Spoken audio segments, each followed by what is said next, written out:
Hey guys, welcome back to Trekyards, your one-stop shop for all things Star Trek ships and cool tech and even reviews and stuff. So make sure you're subscribed, hit the subscribe button down below, and don't forget to like the video. But I'm Captain Foley. I am Connor Hawkins, and of course Patreon if you want to support and join our lives. There you go. But today, Stuart, Star Trek Online ships. The video games we're going for so many years now, created more ships than anybody could possibly count. Many variations, some amazing designs. That's right, and Star Trek Online ships are always fun to look at, but today's a little bit extra special because we have one designed by Eric Henry, E.C. Henry. If you don't know who E.C. Henry is, you're kind of missing out. He's got some good videos over on his channel.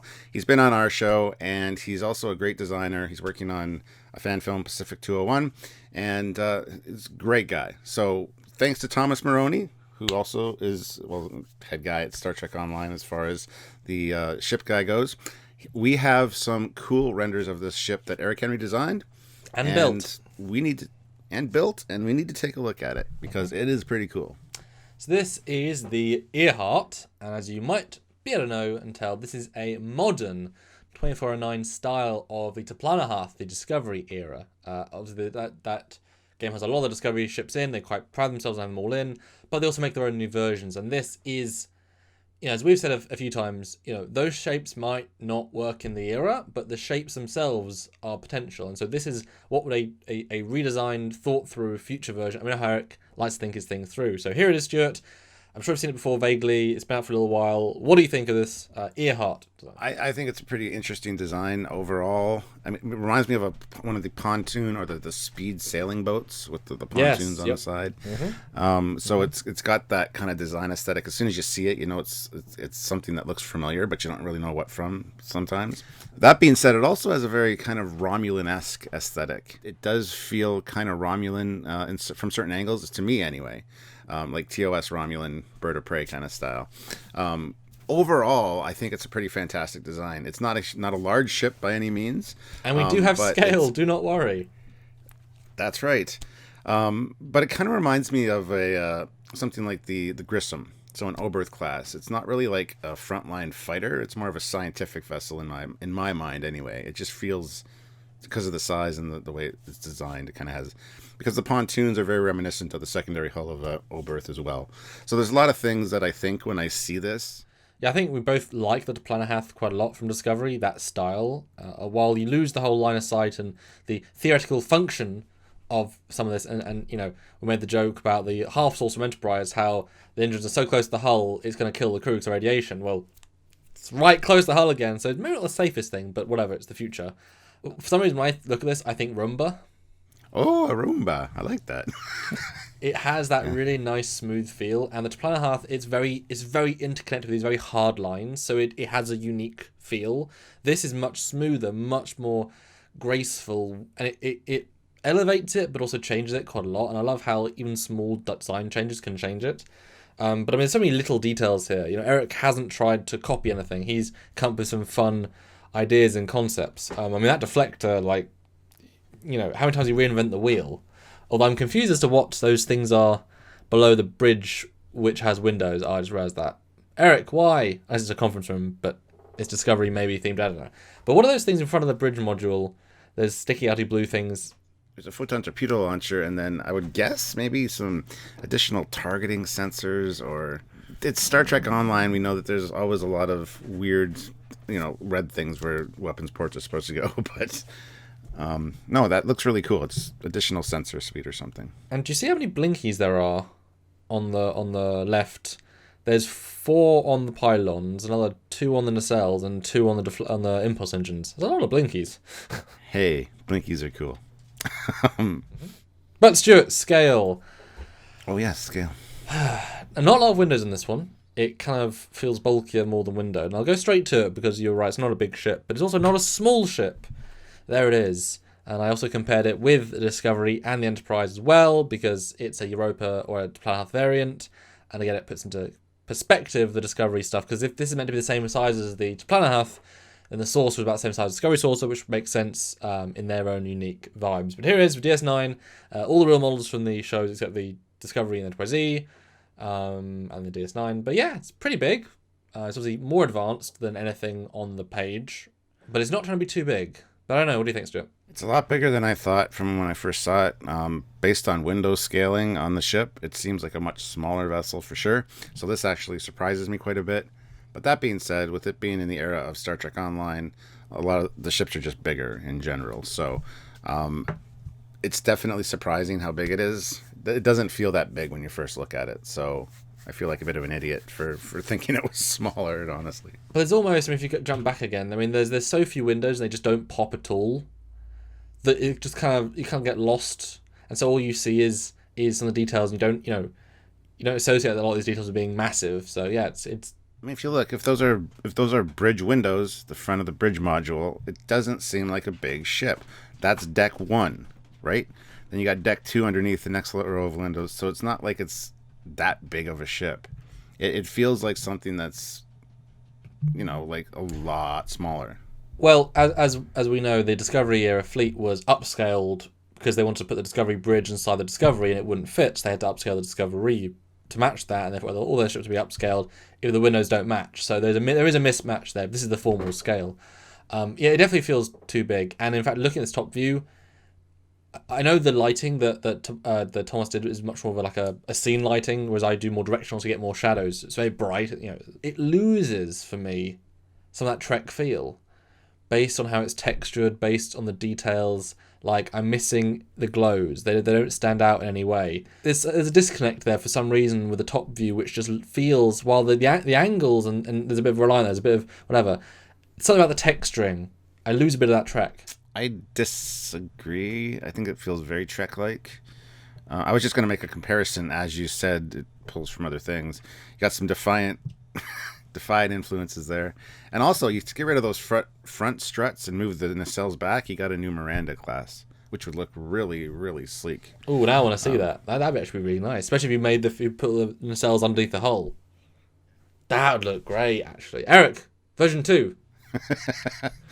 Yeah. But there's a lot of design influences there that really pop in my mind. Like I said, I got Oberth vibes, I got now Reliant vibes, Defiant vibes. So it does feel very Star Trek to me. But I can kind of see what you mean by texturing and lighting. It's just when you compare it to everything else in the scene, some of those famous Trek ships, it doesn't connect. Again, texturing. This Star Trek Online, it's a different era. But that being said, if you compared it to other Star Trek Online ships in the same size comparison, it would definitely feel exactly like it fits. But I haven't said that for most of the other ships we've done, though. But the side view, though, as with the T'Plan Half and all the Discovery ships, very, very flat. Brian Fuller wanted flat, flat, flat, so they all became flat, flat, flat. It looks kind of cool, though. Loses that imposingness. I do like how the engines look. Especially from different angles. It feels more like a science vessel than a military craft of any kind. It's more like a civilian transport kind of thing, like a smaller ship with the way that profile is. But yeah, I think it looks fine. Does it work better scaling for you now, seeing it in this sort of perspective? Yes. It still seems too big to me, though. Like, compared to the TOS Enterprise, I would think it's the same size as the TOS Enterprise. Yeah, Thomas gave me 409 meters. Oh, wow. Yeah, see, it still feels too big to me based on just the details on the hull and the windows and stuff. But yeah, I would agree. But the next view, though, back to detailing, that is a beautiful aft view, which sounds odd, but I love the impulse engines. I love the way the nacelles, the light. I really like this aft view. It is very, very nice. And this is like a future Miranda. Like you say, they almost look like they could go underneath the saucer. If they did, this would be a beautiful future Miranda. I wouldn't even mind if they just kept the struts where they are and have them go down to the nacelles. Just lowering the nacelles to change that side profile would make it look so much better, I think. That being said, from every other angle, it feels like it's got more dimensionality to it than what we see from the side, So it definitely plays tricks with your eyes, and that's really cool. I do like the beefed up impulse engines on the struts, and there's a lot of details here that are really quite impressive. It could even have a dual shuttle bay at the back, like a Reliant. But I kind of like the fact that it doesn't, though. I like the simplicity. Although, now I've seen the size, that shuttle bay is absolutely... That door massive. Is ridiculous. I mean, now we know the size. Because this feels like an appropriate size for, like if that was the same size as Voyager's bay. Oh, yeah, it's smaller than Voyager. Yeah, it makes sense. Yeah, That doesn't make sense now, scale-wise. Unless you can launch like the pods for insurrection, the flyers. But I do like the two side doors and how they integrate into the hull. Because they're meant to be like airlock doors. They've got one on Voyager. Well, I don't quite like the way the torpedoes are done, sort of in these little silver sticking out bits. Doesn't quite work for me. They feel tacked on. They feel like something that on a physical toy or model would snap off really easily. But yeah, I think changing that center detail, adding more integrated torpedo tubes in there would be very beneficial for the look. Either feels like he forgot to add them and like it was like a last minute thing, but also there's a lack of technical detail there. Like there's just a lack of something. I'll put torpedoes there. But yeah, I would have recessed them and added some details around it, or taken some tidbits from the Defiant and put them there. But this is a brilliant view, in my opinion. It looks the best so far. Next view from the bottom. There is a second shuttle bay. It's underneath. Okay. Well, if you go to the view after that, it's a fly-through shuttle bay as well. Okay. So it's like a hangar deck, which is fine. Because I was going to ask why there was a number 1 on that shuttle bay door, and then I just went ahead like 2 photos. Okay, I'm not just going to shut up now because I knew this was coming up. As like a through-deck carrier design, this is actually kind of neat. I like the way that the lower part is configured. And for the side, again, if this door feels bigger, but that's fine, because if it is just a fly-through hangar, you need that width, especially if you're launching like fighters and you have like 4 or 5 launching at a time, right? So I think the top bay should have been smaller for the shuttles. They should have been for the fighters. Yeah, that would work well. But no, I think both views and bottom work really well. And you're right, it feels much more dimensional than it actually is. Very strange, very very strange. And I wonder what those. Do you think so? The aft view again.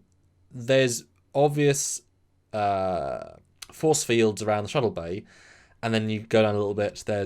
Looks like force fields. Do you think those are sliding doors? Those 3 recessed things. Do you think that's like a way of dropping as well as flying through?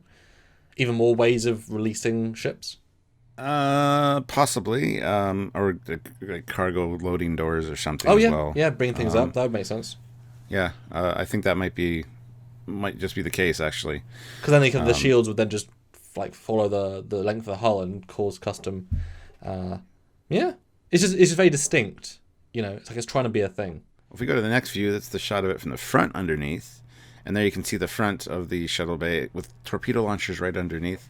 I agree. I don't like them there. I think they should be on the end of those pontoons. But yeah, I think the torpedoes in there would have been much more apropos. It feels unsafe. Well, what feels really unsafe is the rear ones right beside the impulse engines. It just feels like an accident waiting to happen. This is true. Yeah. Because they're going to be loaded from the front view from the pontoons, I guess, and I just.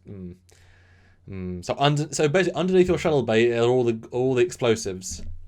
Yep. So if you crash your shuttle into that, kaboom! Not great. Maybe version 3, Eric. Maybe version 3. But it's a good view. I think it's a little bit less good than the other views. Yes, it is. Yep. I'm not really sure why. Also, not a fan of where that registry number is placed. I feel it could be back a little bit, and also have the name of the ship there as well. I mean, a lot of ships, especially carriers and stuff, have like identifiers so that when you're landing, you know what ship you're landing on. That has the registry number, but I mean, it doesn't have the name. And I feel like, because even the Enterprise has Enterprise right at the shuttle bay entrance. So you know what ship you're going on. That's like naval tradition kind of thing. That's true. I feel like that the way that registry is literally up to the point of the hull feels like a texture mistake. Like they didn't notice it. 'Cause it definitely should not be that far. I know there's a blinky right there, but that's a we ran out of time error. I can't see that being deliberate. It doesn't feel right. But that could all be pulled back to, exactly, to that line. The blinky right at the line. Yeah. Yep. But hey, we're looking more in depth than you can in the game, pretty much. So it's done it pretty well. Here's just the side view by itself in more high detail. Don't know if you saw anything different. See again. Look at the lights on the lower part of the secondary hull, like those big windows. Those are massive windows for the size of that ship. It's too big. It's too big for the scale that you were given because the windows don't show that scaling. Sorry. Because as we know, the Discovery sizes don't match with the sizings. Like even the Discovery Enterprises, the windows roughly match the real, and yet the ship's twice as big. Yeah. Doesn't work. Kind of feels like the Sona ships from the side. A little bit, yeah. Just a little bit. But the last view is the first view, is the overall view. Not my favourite view, because I literally just see Roomba. But it is interesting, and we've found this a lot, where a ship can feel so drastically different from different views. And that's a testament to almost the randomness of design, because I'm sure a lot of these things are kind of like, well, let's see what works. And while Eric puts thought in, I'm sure he wasn't given the full brief of this ship. They didn't overly design this ship in terms of brief just for him. You know, he doesn't know if this is, you know what I mean? It's not like, right, here's a long-range explorer that's designed this, and this. It's just, you know, we need this ship. So he couldn't put much thought into it. And that's why some views, I think, kind of like, oh, that's a good view. But I mean, yeah, I agree with you. Some ships look good from almost every angle. The TOS Connie is one of those. Other ones, you know, look great from certain angles, and other angles they just look like flat or just not good. This one is one that's interesting because it's got such weird shapes involved in it that, yeah, I saw this first view and I'm like, that's pretty impressive. But then you see the view from the back and you're like, that is sexy. Where it's the same 3/4 view just from the back. And yeah, the side view doesn't really do much for me. So, well, I don't think we like the very flat ships. They lose something. Yeah, Discovery also from the side is very, very flat. Just like, you know, I think it's a fine ship, and I do think, in my mind, it says scientific survey vessel, whatever. Nothing made for battle necessarily, although it does have the through deck carrier on the bottom, so that's obviously its purpose. But it's pretty minimally armed in phaser strips though, like the minimum. So it seems to, yeah. But definitely better than Planet Hearth from Discovery. Although that was one of our more favourite ones. But as this ship should have been in Picard, the final episode. You know, it would have been a fun one. Well, guys, I think that's it. Let us know what you think about this design and how you would improve it, if you would. What do you think of Eric Henry's designs? He's a great guy. If you haven't checked out his channel, I suggest go checking it out and subscribing. He's got some good videos. He talks about some cool stuff. So, and thank you to Thomas Maroney for supplying this to us. And we've had Thomas on the show, so look up those episodes. And we will again. I talked to him the other day. Tease. Because honestly, guys, STO is an amazing resource for if you, especially in these times where you're inside more. Trek game, hundreds of hours, nice cannon. They even use the weird cannon and try and feed it back in. And there's Walter Koenig and there's amazing people in it. Go play STO. It's wonderful. You can get this ship in the game, play it, fly it, shoot it. There you go. Yeah. And if you don't want to miss out on any more STO ships or Thomas Maroney coming on the show, make sure you hit the subscribe button and the notification bell to all. And if you like the video, give it us a thumbs up. We'd really appreciate it. It helps us out. That's right. Click. I clicked it. Click it. And of course, support on Patreon if you can. We do absolutely rely on this support. In our non-big show months, the Patreon is so essential to allow us to keep going and make this content for you and do other content. We always have plans, but we need funding to make those plans come to exist. So those, Patreon, great way, one-time donation at trekyards.com, or join our lives every week. Be part of the community, be part of the chat, and super chat if you can. Thank you so much. That's right. So until next time, guys, I'm Captain Foley. I'm Connor Holmes. Bye, guys.